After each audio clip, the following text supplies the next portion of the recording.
If Christ lives in you, if you're a new creature, a new creation according to 2 Corinthians, you've been made new. And Paul had just, the previous verses says, put on the new self, for the old self is dead.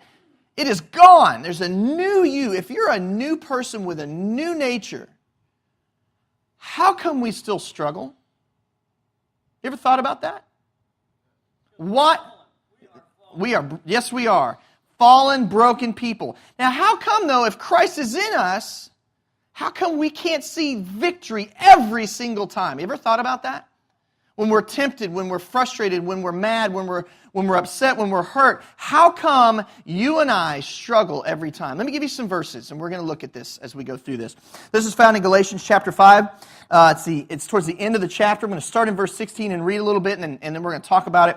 He says, he's talking to the church of Galatia, Paul is, and he says, "But I say, walk by the Spirit, and you will not carry out the desires of the flesh." Wow, that's pretty simple. And he's putting us in odds with one another. He's got this idea of the Spirit in us, it's Christ, walk according to Him, or walk according to the flesh. We've got these two things. This is what Jeff just said. We are in the flesh. So we get to choose how we're going to do this. You're a new person, but you've got this thing you're contending with. And Paul's saying we have to learn to walk by it. That's why we're not perfect. It's because Christ is in us, we have to learn to walk and be sanctified in Him. Keep looking at the text. He says, "For the flesh sets its desires against the Spirit." We know this, right? You've been caught. You know that you've tried to do the right thing and something happens and you do the wrong thing. It happens all the time, right? It says the flesh sets its desires against the Spirit, and the Spirit against the flesh. For these are in opposition to one another. They're not compatible. Square peg, round hole. They don't work together. It says, so that you may not do the things that you please. If they weren't in opposition, if the Spirit wasn't in opposition to the flesh, you and I would be in the flesh all the time. But God calls us away. He makes us new. He puts His Spirit in us, and something is different, right? Now, what He does here in the next part of the verse that I'm not going to get into is He talks about what it looks like what the deeds of the flesh will look like. And He gives us a whole list of things, all these bad things that when we're in the flesh, this is what it looks like, when we're following the deeds of the flesh. And then He goes into, well, what is the fruit of the Spirit? And you and I probably memorized that little text. The fruit of the Spirit is love, joy, peace, patience, kindness, goodness, faithfulness, self-control. Above all, these things, there's no law against them, right? We remember this. We remember the Spirit, but we don't remember the deeds of the flesh. You ever think about that? Nobody can really ever quote the deeds of the flesh. We only quote the Spirit. But they're in opposition to one another. And then when He gets to the end of doing all that, He says this. This is verse 25. He says, "If we live by the Spirit, let us also walk by the Spirit." So how come we struggle to do that? Paul says in Romans 7, verse 15, he says, "For what I am doing, I do not understand." Why does he say that? Have you ever thought that way? Why did I just say that? Why did I just do that? I don't understand why that came out of my mouth. You ever had to apologize to somebody? I was at my parents' house, not last night, but the night before last. No, yesterday morning. We're having breakfast, and I'm trying to do something on my phone, and Joe, my wife is trying to get me to help my mother, because she had been up and down from the table. You know, you're at the breakfast table. She'd been up and down, up and down. She said, "Chris, go do that for her." And I'm like, okay, hang on a second. I'm like deleting pictures on my phone from the deer camera. Real important stuff, right? And I'm deleting the pictures off of the deer thing. And she's like, "Get up, Chris, go help your mom." And I was like, "What?" And I kind of just exploded just real quick. "All right." And I got up, and she looked at me like, "Have you lost your mind?" She cracks her neck, you know.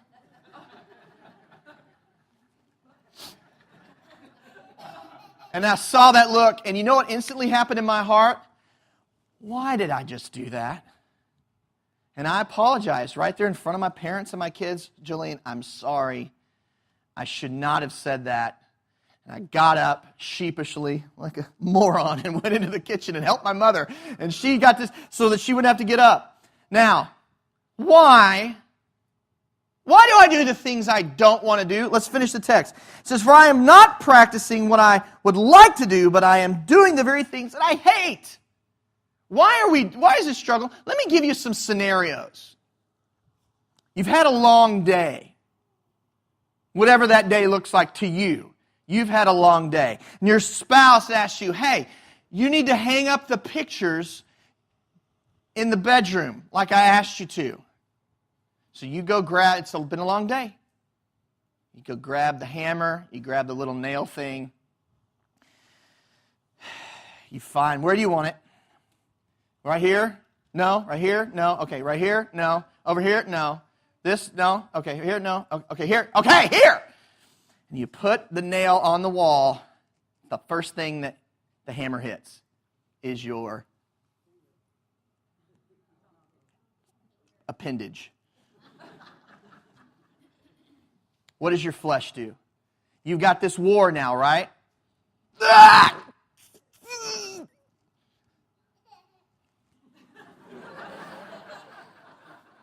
Tip your waitresses. I'll be here all week.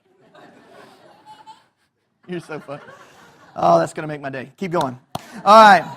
Okay, here's another one. You're running late for an important meeting. You're in traffic. You're trying to get there. You know you're going to be judged by your lateness.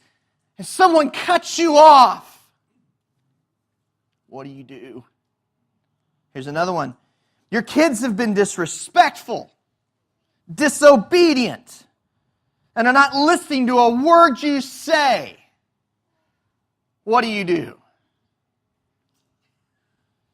You beat them, right? Your neighbor decides to mow his grass right in the middle of your son's outdoor birthday party. What do? Okay, these we could go on all day long. This is just 4 things, right? This happens to us all the time, where the spirit and the flesh are fighting one another. And something has been changed in our heart. We are different people, right? We know this. We know that there's something different in us. We know that Christ has put His Spirit in us. We are changed. I love to hear John Ball's testimony about how he prayed to receive Christ and he thought, this didn't work. Something didn't work. I'm supposed to be different. I'm supposed to feel different. The very next morning, he gets up and he's walking out of his house and something happens and he reacts completely different than he would have normally reacted. And it caught him off guard because something had changed in his heart. Christ had moved and it began to change him from the moment he prayed to receive Him, that he trusted in Him, right? So how come every single day we go through this? Why is that? Part of it is our biology. I'm just going to give you a biology lesson, all right? Part of it is biology. You and I, for years, have built certain patterns in our brains, right? This is why the text previous to this says, set your mind on things above. Because you and I have built neural pathways in our brains of bad behavior. And whenever the pressure hits, the simplest, fastest road for those little neurons, the electricity to fly through there, it's going to find it. And when that guy cuts you off, that horn is the first thing that gets hit. And always got hit was the horn. Oh, how dare you! Instead of waging war with your flesh, right? And fighting against that. How do you fight against something that has been years been set, these neural pathways in your brain just zipping through? Saying the wrong thing, doing the wrong thing.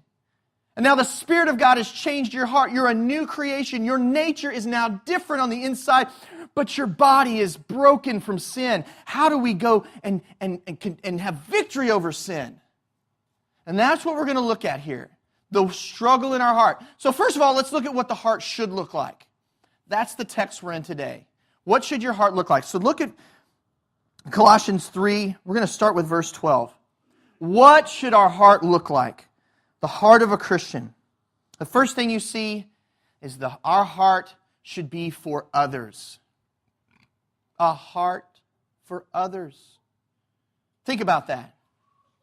The first 3 things we're going to look at, you're going to notice are going to be people focused. It's going to be others focused, okay, as we go through this. A heart for others. Look at the text. So as those who have been chosen by God, holy and beloved, put on a heart of compassion, kindness, humility, gentleness, and patience. Stop right there. All of those things are for other people. But I want you to recognize something. Our heart for others comes from our experience of God's heart for us. Our heart for others comes, we can do this, we can do those 4 or 5 things there, compassion, kindness, humility, gentleness, and patience. We can do that as we experience God's heart for us. It gives us motivation. You know how I know that? Look at the text. He says, as those who have been chosen by God, holy, beloved, put on a heart. Let's stop right here. God planned you. Stop right there. God planned you. He planned you. Before the foundation of the world, He thought of you. You were involved in His plan. How do we know God's heart for us? How do we experience a heart for others? By experiencing God's heart for us, we have to understand that you were brought in to His ultimate plan. Chosen by God. Look at the next word, holy. God set you apart. You. Look at the next one. And beloved. God loves you. Think about this. Think about the depth of this knowledge. How are you going to have a heart for someone else? You start by letting the truth of God's heart for you penetrate your life. By recognizing just how I don't want to use the word important, because I don't want necessarily to place the importance on you and not on God. But I want you to see how to God, His love is so deep for you. You matter to Him. You ever seen this happen in a kid's life? You ever seen this happen in a child's life? When all of a sudden they experience the heart that you have for them, and they can then begin to do it for someone else. It's the neatest thing when you see your kids give up something for someone else, isn't it? When you see your kids sacrifice for someone else. Now let's just look at the list here. He gives us 5 things: compassion, kindness, humility, gentleness, and patience. These are all for others. Look at this. Compassion is a heart toward others. In other words, it's a tender sympathy for someone else. Kindness is again, towards others. It's the act of caring for someone else. Humility is not seeing yourself as better than someone else. You see this? Look at the next one, gentleness. This is the idea of not dealing harshly with someone else. The last one, patience. This is self-restraint, or giving the benefit of the doubt to someone else, right? You see that? So the first thing that we see in the text, what Christ does when He gets in us, is He gives us this ability to now have a heart for others. So let's keep going. What's the next thing we're going to see? You're going to see that He gives us a heart of forgiveness. Gosh, this may be one of the largest things that we will struggle with in our Christian walk, is learning how to forgive those who've caused us pain. But can I tell you this? Our heart of forgiveness comes from our experience of God's forgiveness toward us. We know how to do it. He's given us the ability because He did it first, and we can experience that. So look at your text with me. Verse 13, he finishes that list of 5 things, and he goes into 13 in the same sentence. He says, bearing with one another and forgiving each other, whoever has a complaint against anyone, just as the Lord forgave you, so also should you. So how do we forgive others? We only do it, we only get this kind of heart because we have had it done to us, right? The idea that when he says, bearing with one another. You want to know what that is? That's a term for putting up with each other. You may have it in your text that says tolerance or tolerate. Did you know that you can't tolerate people who have the same view? You ever thought about that?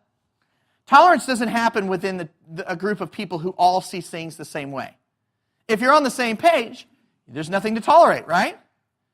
You ever thought about that? Did we see this in the political circles all the time?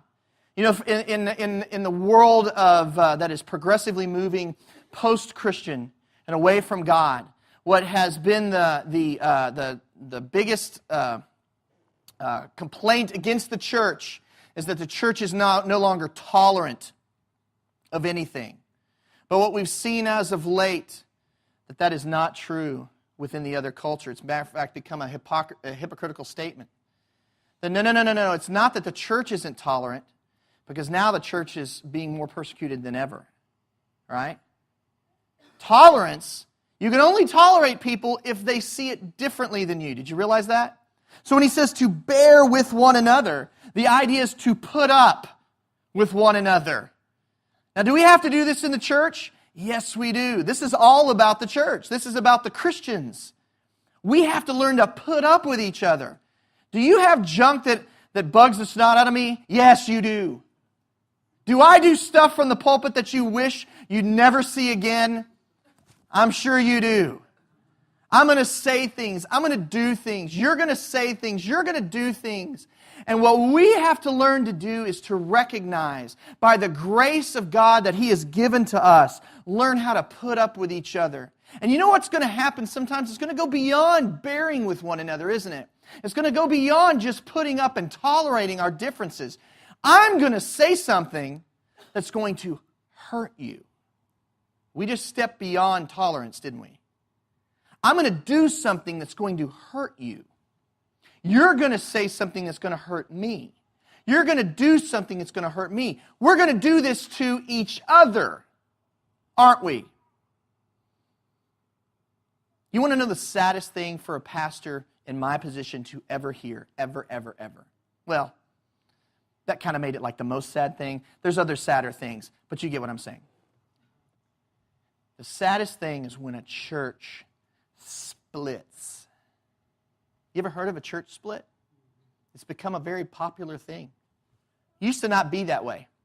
Church splits used to not happen. You know why? Because people just sucked it up. We weren't so individualistic in our lives that I had to have it my way, and if I don't, I'm out the door.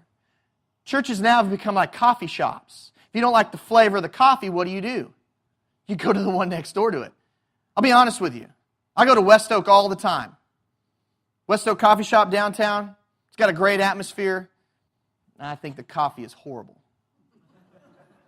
I'm sorry. That's going to be... Look, they have great coffee for everybody watching at home.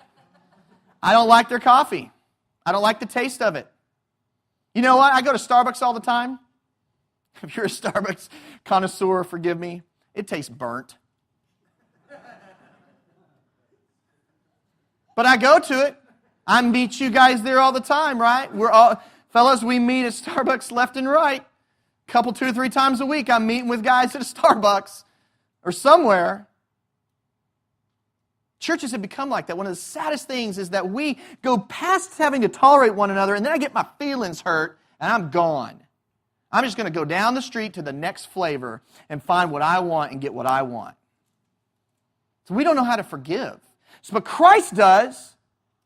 And if we, because of what He did for us, will look at Him and be with Him and see Him and live with Him, He can show that to us, and we can see a victory over that. We can then learn to talk to one another. We can learn to go to each other, as the Bible says, and say, I know I hurt you, and I am sorry.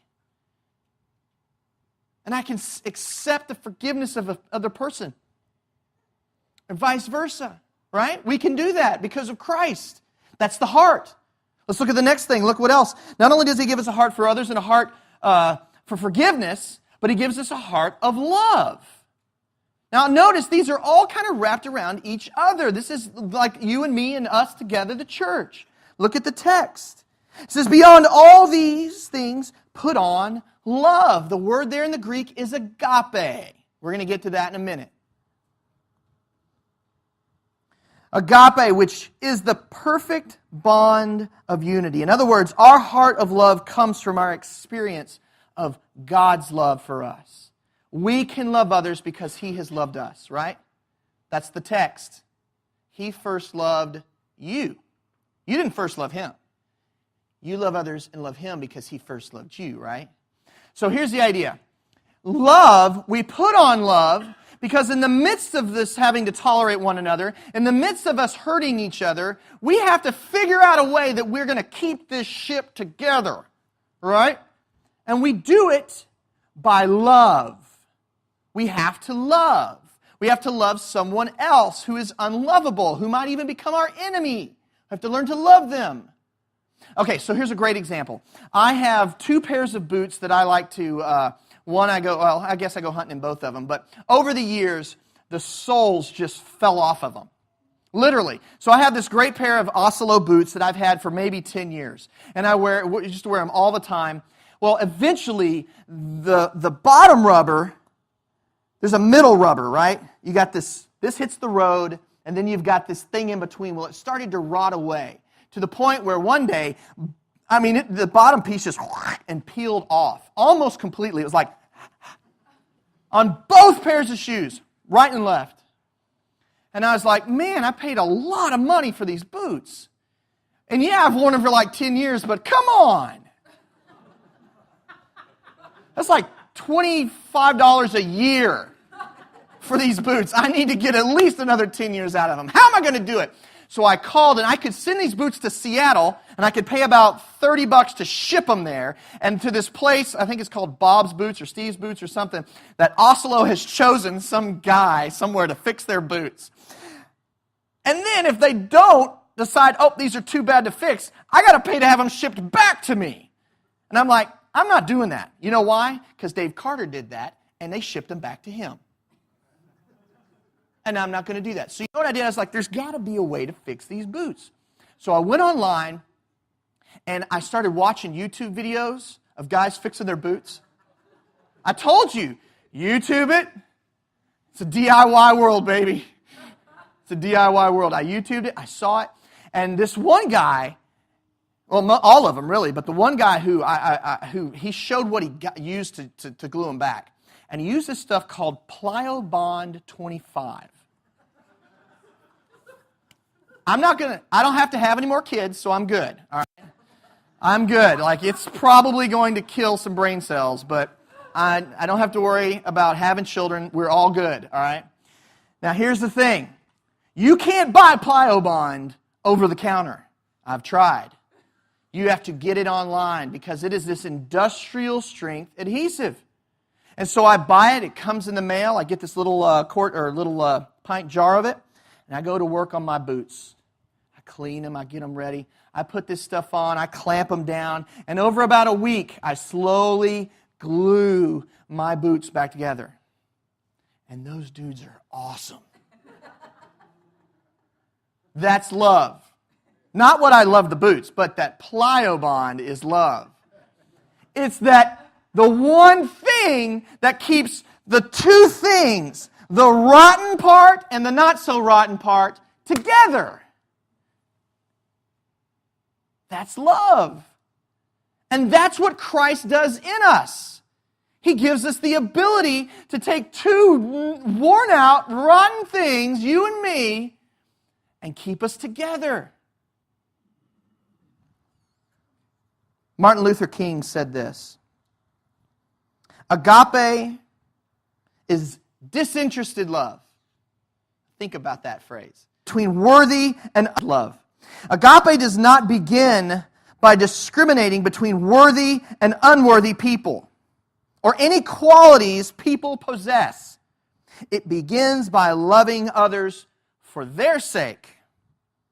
Therefore, agape makes no distinction between friend and enemy. It is directed toward both. Gosh, that's powerful. It's directed towards both friend and enemy. And that's what bonds us together, is love. That's the heart. That's what God has done in us. So why can't we do it? We'll get to that in a second. All right, so now we've got three more things I want to show you. But now we're stepping into things that are going to be not just us-oriented. Now they're things that have to do with God. They're things that have to do with the Lord. All right? So the next thing that we possess, that we look like, is Christians should have a heart for peace. A heart for peace. Look at your text in verse 15. It says, "Let the peace of Christ rule in your hearts." Now stop right there for just a second. Our heart of peace comes from our experience of the peace of God. You and I can have a heart of peace because we have the peace of God and peace with God. We're no longer His enemies, and as we live in His presence, we experience His peace. Right? So He's given that to us. That's between you and Him. And notice what it says. It says, "Let peace of Christ rule in your heart, to which indeed you were called in one body, and be thankful." So the word here for rule in your heart, it's the idea, the word is braduo, and it means to make a decision. One commentary says that it means to umpire. To umpire. So you got a baseball game. What does the ump do? He calls the balls and he calls the strikes, right? And he calls you out. He makes the decisions for the game. So look at this text with that in mind. Let the peace of Christ make the decisions in your heart. Rule in your heart. Let Christ rule. That's a whole different place than we're used to being, isn't it? Where Christ rules in our heart. And we say that, we give Him lip service. We say, this is what we want in our lives. I've accepted Jesus, He rules in my heart. But then we go back to Romans 7:15. The things I do, I don't want to do. And when Paul is saying that to the church at Rome, do you think he's in peace? I mean, you can, if you go through the whole text, go read Romans 7. He gets to the end of it and he goes, "Who is going to save me from this body of death?" I mean, it's almost like I see him tearing his shirt off, going, "Ah!" Because the whole text in chapter 7 is just him talking about the struggle that he as a Christian man has with the things that he can't get a handle on because of his flesh. And then he goes into chapter 8 and talks about how you have victory over it in chapter 8. It's amazing. And then the Spirit working in us in chapter 8. So when he's doing that, there's tension. He's not at peace. But how come? Because Christ has given us His peace. And He says we have to let it rule in our heart. So that's the heart of a Christian. That's what it looks like. It looks like a heart of peace. Look at the next one. It looks like a heart of worship. Look at the next text. Let the word of Christ. So now we've got let the peace of Christ rule in us. Now let the word of Christ dwell in you. What is the word of Christ? It's the gospel. When you heard the word of Christ, you heard the good news of what He's done. It's His word. It's His truth. It's who He is. What He's done for you and me. We got to let that gospel dwell in us. Live in us.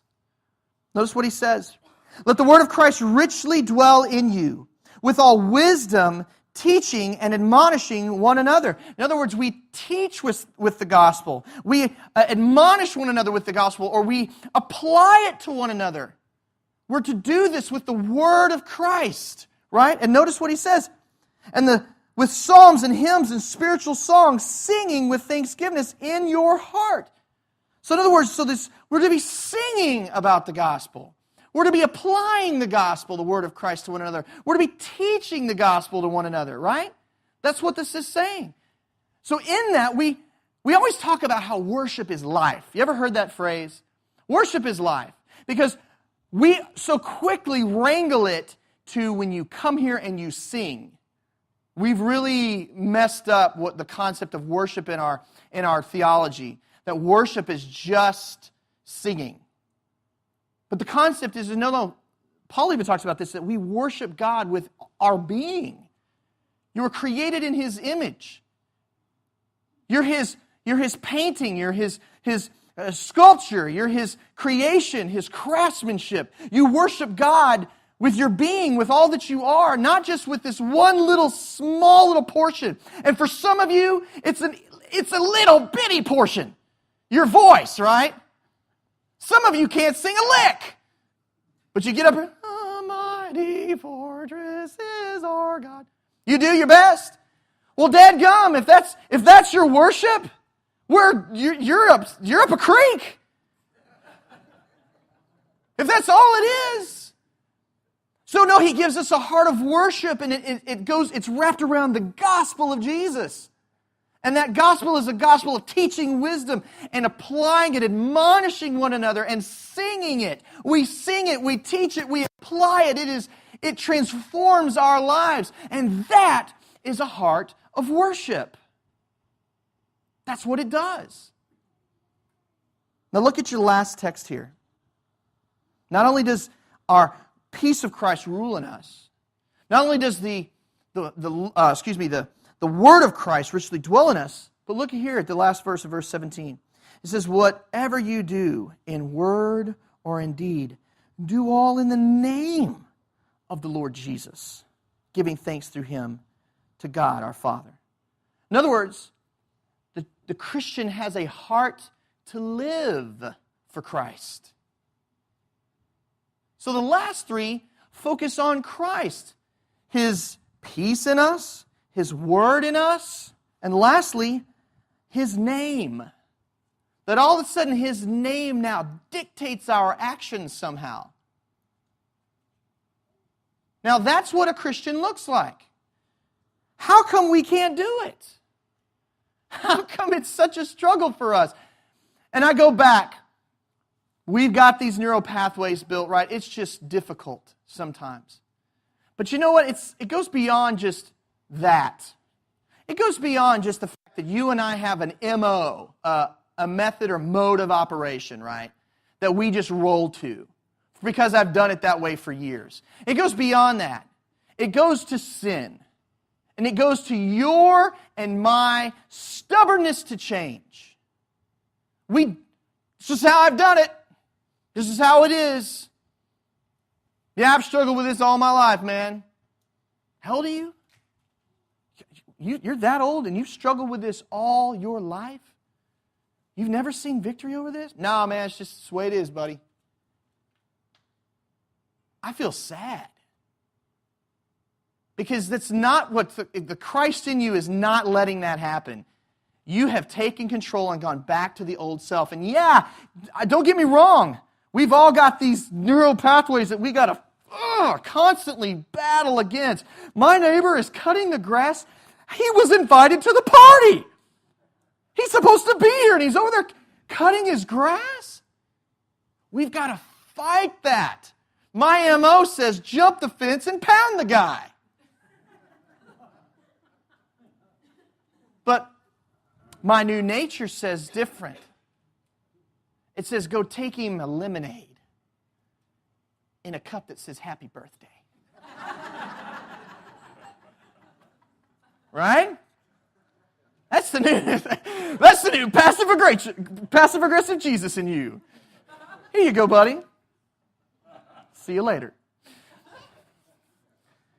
No, we have a new nature. We've got to fight that old flesh. How do we do it? That's the last question. How do we do it? And I gave you tons of room for you to fill out whatever you want. I'm just kidding. I'm going to show you how. I'm going to tell you how. We fight that. We win the victory over that. We have our heart struggle. It's not a flesh struggle, people. It's not a flesh struggle. Your flesh is always it's always there. You're not struggling against the flesh. I think you're struggling against Christ. I think you're struggling against this new heart that you have that's so uncomfortable. It's hard to live with it sometimes and just surrender to Christ in us. We're so used to gripping the control of our lives out of the hands of Christ and doing it ourselves. It's a heart struggle. So how do we receive victory over that? It's real simple. And John created this phrase. He created this phrase, and I want to give it to you guys. And if you can get this phrase to memorize it, put it in your heart, set this template for your life, a template of walking this way, you will begin to see the victory over and over again in the struggle. Now, before I give you the phrase, I want to tell you something that's really amazing that happens in your brain, in your biology, in your flesh. Do you know what happens when you change a neural pathway in your brain? Do you know what happens to your brain when you stop feeding a neural a synapse, or whatever they call it, where those little electrical and chemical things? You know what happens when you stop using it? It actually shrinks. It gets smaller. And you know what gets bigger? A new pathway. You know why they say you can't teach an old dog new tricks? It's not true, you can. But you know why they say that? Because as you get older, your brain is not as quick to elastic to change. Trying to make new neural pathways become harder, don't they? They do. That's biology. Young, pliable minds. Grace, your mind is so young. It's got all these wrinkles in it, and it's getting more every day.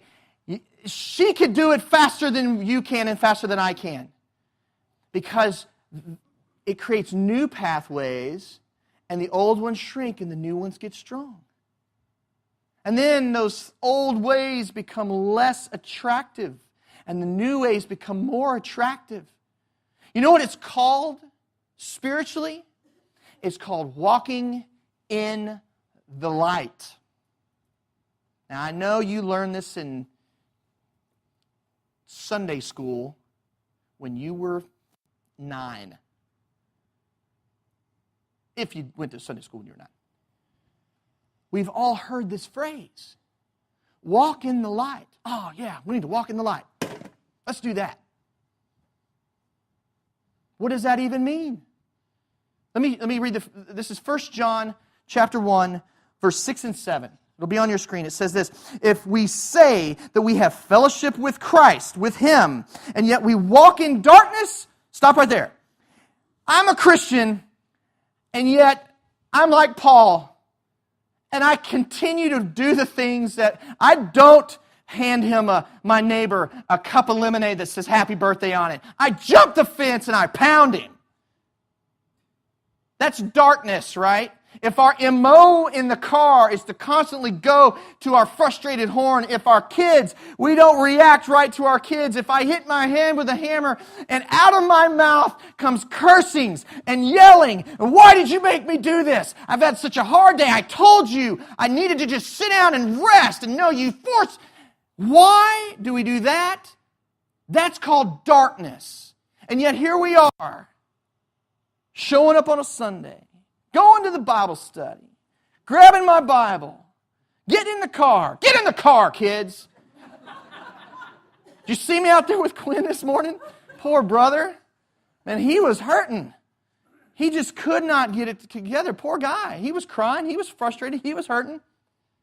And it was everything I could do to not go, ah! Ah!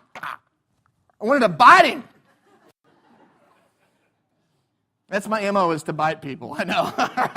You're like, that's just messed up, Chris. Why are we in darkness? When I got to go teach a message. How am I going to handle my son and my wife, my kids?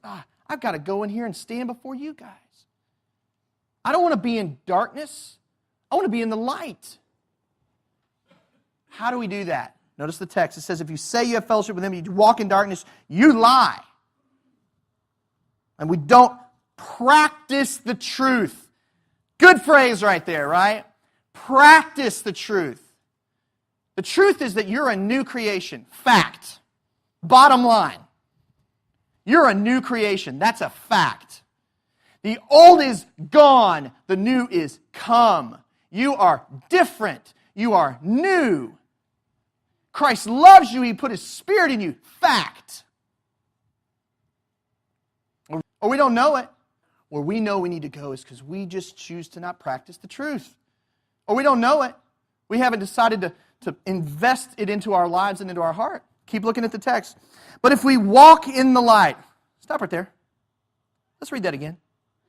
But if we walk in the light as He Himself, Christ, is in the light, we have fellowship with one another. In other words, it fixes our relationships right here. It fixes this. We have fellowship, not just relationship, not just acquaintance. Hey, We have fellowship, this intimacy between us is called fellowship. And notice what else? And the blood of Jesus Christ cleanses us from all sin. We have wholeness here. And where else do we have wholeness? Here. Can I tell you a story? I want to end with this. Let me tell you a story. Practical story of what this looks like. I may have said this before, but I hope it's new to most of you. So, I used to do I was a student ministry director, pastor for a long time. And I used to take kids, one of my favorite things to do was take kids caving. You guys know what caving is? You find a cave, and you go in it. Well, there was this cave up in Arkansas called Joe's Cave.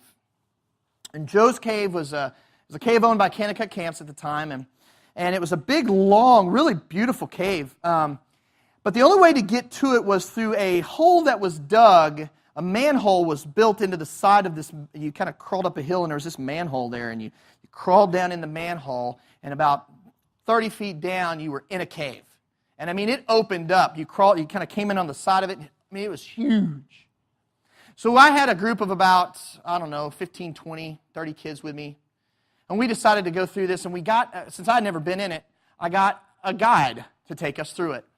And the guide is leading us through, and you go through these beautiful it's just one long tunnel. But the tunnel goes from being this massive room to just nothing for about 15 feet. And you've got to crawl on your belly right across the ground for about 15 feet. Then it open up again. And then it do it again. You'd crawl, and you'd have to kind of get through. And then it'd open up again. And it did it like 3 or 4 times. All the way till you get to the end. And the end of the cave is beautiful. It's a cave-in.